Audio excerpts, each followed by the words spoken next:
Sonia and anchor Vishnupriya matter కొద్దాం. So వీరిద్దరి మధ్యలో క్లాషెస్ గతంలో జరిగిన క్లాష్ ఏదైతే ఉన్నాయో అవి రిజాల్వ్ అయ్యాయంటారా, లేకపోతే ఫార్వర్డ్ కమింగ్ దాంట్లో కూడా మళ్ళీ కంటిన్యూ అయ్యే అవకాశం ఉందా? శనివారం జరిగిన ఎపిసోడ్ లో దాదాపు సోనియాకే ఎక్కువ డిసడ్వాంటేజ్ వచ్చేసింది.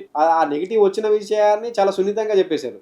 ఒక్క దగ్గర ఏదో కీప్ క్వైట్ అని చెప్పి కొంచెం చెప్పినప్పటికి కూడా సోనియాని జాగ్రత్త పడు అని హెచ్చరించినట్టుంది. అది మీకు సోషల్ మీడియాలో గానీ బయట చూస్తున్న వాళ్ళు గానీ మొత్తం డ్రాబ్యాక్ అయ్యే అవకాశం ఉంది. విష్ణుప్రియతో నువ్వు నీ బిహేవియర్ ఎలా ఉందో ఒకసారి చూసుకొని సోనియా చెప్పినట్టుంది, హెచ్చరించినట్టు కూడా ఉంది.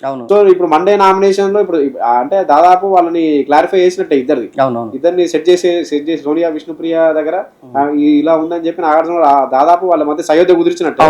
కానీ సోమవారం జరిగే నామినేషన్ ఇప్పుడు సోనియా కొంచెం హైపర్ ఎక్కువ. ఇప్పుడు నాగార్జున డైరెక్ట్ చెప్పేశారు కదా, నువ్వు నీ మీదకి వచ్చినవి తీసుకోగానే వేరే వాళ్ళు ఈజీగా అనేస్తారు, కొంచెం హింట్ ఇచ్చింది, కొంచెం జాగ్రత్త పడు అని చెప్పేశారు. కానీ మళ్ళీ అదే హైపర్ తోటి వెళ్ళి మళ్ళీ విష్ణుప్రియ నామినేట్ చేస్తే గోతి తవ్వుకున్నట్టు. అంటే జాగ్రత్త పడుతుందా లేదా మళ్ళీ నిఖిల్ క్లాంప్ లోకి వెళ్ళిపోతుంది. ఇద్దరు ఒకటే క్లాంప్ లోకి వచ్చారు. సో నిఖిల్ సపోర్ట్ ఈజీగా ఉంటుంది సోనియా. సో ఇప్పుడు సేమ్ విష్ణుప్రియ కూడా నిఖిల్ క్లాంప్ లో కాబట్టి ఒకటే క్లాంప్ నుండి నామినేషన్ చేసుకుంటే మళ్ళీ బ్యాడ్ పడుతుంది. అవును. సో విష్ణుప్రియని దాదాపు నామినేట్ చేయకపోవచ్చు. లేదు నా గేమ్ ఇంతే, ఏదైతే అంటే నాగార్జున గారు చెప్పింది సరిగా అర్థం చేసుకోక ఇట్లే రెచ్చిపోతే బాగుంటది అనుకుంటే నామినేట్ చేయొచ్చు ఈజీగా. మళ్ళీ అట్లా నామినేట్ చేసినా కానీ విష్ణుప్రియ మళ్ళీ పాజిటివిటీ పెరిగి విష్ణుప్రియ మళ్ళీ అయిపోయింది. ఇక్కడ ఇంకోటి, నిన్న నాగార్జున గారు వీళ్ళిద్దరి ఇష్యూ క్లారిఫై చేసిన ఎక్కడ కూడా విష్ణుప్రియ అంత దారుణమైన కామెంట్స్ చేసింది, బట్ సారీ చెప్పలేదు. బయట చెప్పుంటది, బట్ చాలా మంది బయట ప్రేక్షకులు అనుకుంటుంది అంటే ఒక సారీ చెప్తే బాగుండేది కదా. సో దానిపైన మీకేమనిపించింది? అది అంతే ఇక, అంటే ఆమె తీసుకున్న నిర్ణయాలు కూడా అట్లే ఉంటున్నాయి. ఇప్పుడు మనకి సారీ ఇక్కడ సారీ చెప్పట్లేదు. ఫస్ట్ వీక్ లో బేబక్క ఒక చిన్న పప్పు ఇష్యూలో బేబక్క దాదాపు సీజన్ మనకు స్టార్టింగ్ లో బేబక్క పప్పు కుక్కర్ విషయంలో చేసి అది ఏది నా వీకెండ్ వరకు అదే రచ్చారు. అవును, ఆమె నామినేట్ చేయడం అదే ఇష్యూ, అన్న అదే ఇష్యూ, ఏదో ఒక పప్పు కోసం ఎదురుగా నిలబడితే కూడా నువ్వు నెగిటివ్ గా చూస్తున్నావు అనే కామెంట్ చేసింది. కామెంట్ చేసి ఆమె దాదాపు వెళ్ళిపోయేదాకా. అవును, వెళ్ళిపోయేదాకా చెప్పి అంటే ఆమె దాదాపుగా అది ప్రీ ప్లాన్ గా వచ్చినట్టుంది. ఆల్రెడీ ప్రీ ప్లాన్ గా సోనియా బిగ్ బాస్ కి వచ్చినట్టు తెలిసిపోతుంది. అవును, ఎందుకంటే ఎవరిని టార్గెట్ చేసుకోవాలి, ఎవరిని ఎడ్ చేయాలి, ఎట్లా ఫేస్ చేయాలి మన మీద వచ్చే ఆరోపణలు. అంటే ఇప్పుడు అంతకుముందు సెకండ్ వీక్ నామినేషన్ లో ప్రేరణ చేస్తుంది. అవును, చేసినప్పుడు కూడా ఇదే డైరెక్ట్ నేను చెప్పేది లేదంటే ఎవరైనా పొరపాటున ఒక మాట అన్నాయమని పర్ఫెక్ట్ గా అడుగుతుంది. అవును, నువ్వు ఇదే ఎందుకు అంటున్నావు, దాని ఏదైనా చెప్పు క్లారిటీగా, అంత గుర్తు పెట్టుకుని చెప్పే కెపాసిటీ లేదు అక్కడ. చదివింది కదా అట్లా కెపాసిటీ లేదు కూడా అట్లా కొడుతుంది. కానీ విష్ణుప్రియ దగ్గర డ్యామేజ్ అయిపోయింది. అవును, విష్ణుప్రియ దగ్గర ఏదైతే ఉందో బాగా అంటే ఆ అటాకింగ్ రివర్స్ పడింది. అయితే విష్ణుప్రియ దగ్గర ఎందుకు అనిపించింది అంటే, ఐ మీన్ నా అబ్జర్వేషన్, ఆమె ఏమన్నా కామెంట్స్ కి రెస్పాండ్ అవ్వలా.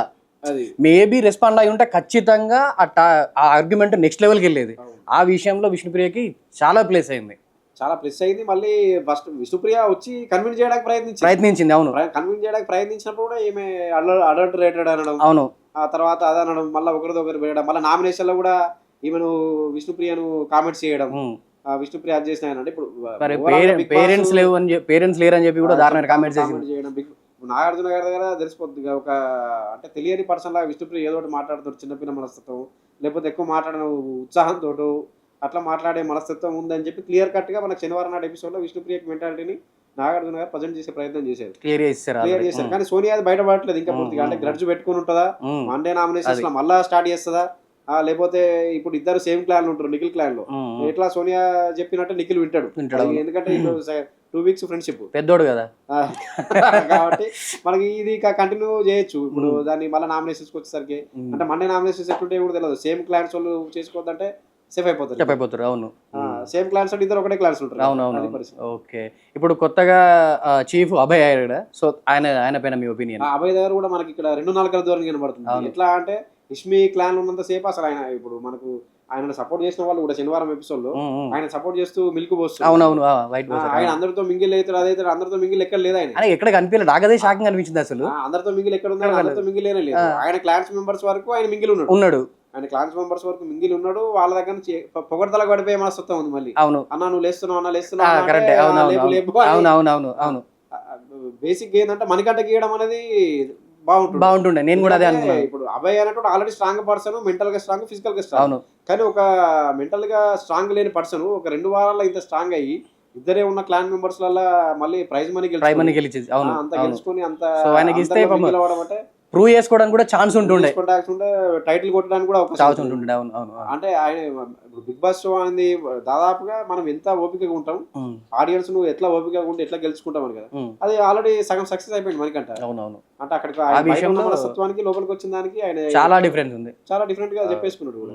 అంటే అది ఉంటుండే ఒపీనియన్. కానీ అబ్బాయికి మరి అబ్బాయి రావడం అనేది కొంచెం అది దెబ్బ అట్లా. అబ్బాయికి ఇప్పుడు ఇద్దరు ఉన్న చీఫ్స్ అబ్బాయి నిఖిల్, వీళ్ళిద్దరు కొంచెం పాజిటివ్గానే ఉన్నట్టే ఉంటారు. సో ఈ పాజిటివ్ ఇద్దరి మధ్యలో థర్డ్ వీక్ ఎలా జరగబోతుందని మీరు అనుకుంటున్నారు? అబ్బాయి ఏమంటుండు, నిఖిల్ ని ఎక్కువ ఎమోషన్ అవుతాడు, కానీ అంతకంటే ఎక్కువ ఎమోషన్ అబ్బాయి కూడా అవుతాడు. అవును అవుతాడు. అబ్బాయి కూడా ఒక్కసారి కనిపిస్తే ఎమోషన్ అవుతుండు. ఇప్పుడు నిఖిల్ ఫస్ట్ వీక్ ఏమైంది, డామినేషన్ ఉంటున్నాను అన్నందుకు తగ్గిపోయాడు. అవును. అది సెకండ్ వీక్ వచ్చేసరికి ఇదేదో డ్యామేజ్ అవుతుంది నాకు అని చెప్పేసి మళ్ళీ రియలైజ్ అయ్యిండు, అవన్నీ తగ్గించేసి అంటే కొంచెం ఎమోషనల్ గా అదైనా కానీ ఎవరేమనుకున్నా అనుకోవాలి, మన క్లాన్ కోసం ఫైట్ చేయాలి. అది అందుకే ఇప్పుడు మనకి రిజల్ట్ క్లాన్ చీఫ్ అయిపోయింది. ఇప్పుడు అబ్బాయి ఏంది మద్దతుతో అయిపోయాడు వీళ్ళతో, అంటే ఏదో పెద్ద అన్నట్టు, లేకపోతే అందరితో మింగిలు ఇవన్నీ కొంచెం దాంతో అయ్యాడు. కాబట్టి థర్డ్ వీక్ ఎట్లుంటది, నిఖిల్ వర్సెస్ అబ్బాయి గట్టి ఫైట్ ఉంటుంది. ఏ టాస్క్ ఇచ్చినా లేకపోతే నామినేషన్స్ ఉన్నా అది ఉన్నా కానీ. ఇప్పుడు అబ్బాయి ఇంత పోగొడుతుంది కానీ నిఖిల్ గట్టి వ్యక్తి అది అని, కానీ ఇప్పుడు అబ్బాయి అంత గట్టిగా ఉంటారా లేదా అని చూసుకోవాలి మనం. అవును. ఇప్పుడు ఇంత వాళ్ళ క్లాన్ కూడా చాలా ఒకరికి సజెషన్ ఇచ్చిందంటే ఈయన ఇంకా గట్టిగా ఉండాలి కదా. మళ్ళీ ఈయన గబుక్కున్న క్లాన్లు ఎవరన్నా ఏమన్నా కానీ ఈయన ఎమోషనల్ అయిపోయినా అది అయిపోయినా కానీ వీక్ అయిపోతుంది. అవును అవును అవును. ఇప్పుడు మనకి అన్లిమిటెడ్ ట్విస్ట్ నెక్స్ట్ వచ్చేసరికి ఈ క్లాన్ కూడా డిజాల్వ్ చేసి నిఖిల్ ఒక్క నుంచి ఆశ్చర్యపడాల్సిన అవసరం లేదు. అది డిపెండ్ అపాన్ నిఖిల్ పర్ఫార్మెన్స్ ని బట్టి, పర్ఫార్మెన్స్ అబ్బాయి మెయింటైన్ చేసే విధానం. ఇప్పుడు అబ్బాయి ఏంటి క్లాన్ చీఫ్ అయితే అవుతాడు, బాగా చేస్తాడు, అందరితో అవుతాడు, కానీ ఆయన చేయాలి కదా. అవును, చేసి చూస్తే తాడు తెలుసు. Okay okay. ఎందుకంటే ఎపిసోడ్ అన్నీ ఉన్నాయి కాబట్టి మండే నామినేషన్స్ కూడా అంతే గట్టిగా ఉంటాయి. నెక్స్ట్ పోయే కొద్ది కూడా ఈ సీజన్ 8 కొంచెం గట్టిగానే జరిగే అవకాశం.